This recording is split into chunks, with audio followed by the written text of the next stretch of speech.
At that time Herod the Tetrarch heard the report concerning Jesus, and said to his servants, "This is John the Baptizer. He is risen from the dead. That is why these powers work in him."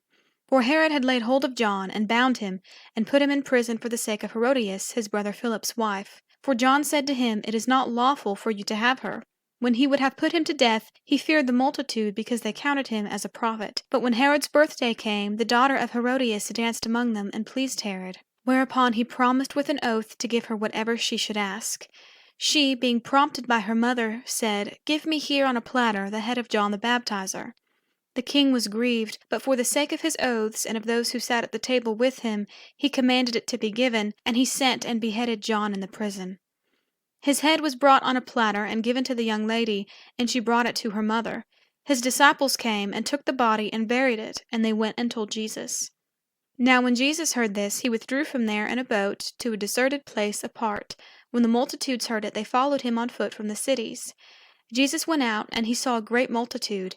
He had compassion on them, and healed their sick.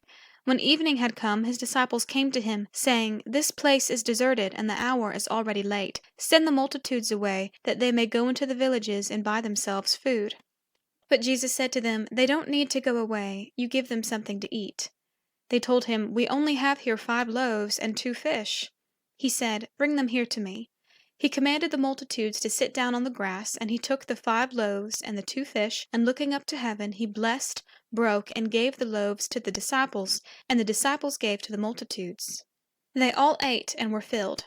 They took up 12 baskets full of that which remained left over from the broken pieces. Those who ate were about 5,000 men, besides women and children. Immediately Jesus made the disciples get into the boat, and to go ahead of him to the other side, while he sent the multitudes away. After he had sent the multitudes away, he went up into the mountain by himself to pray.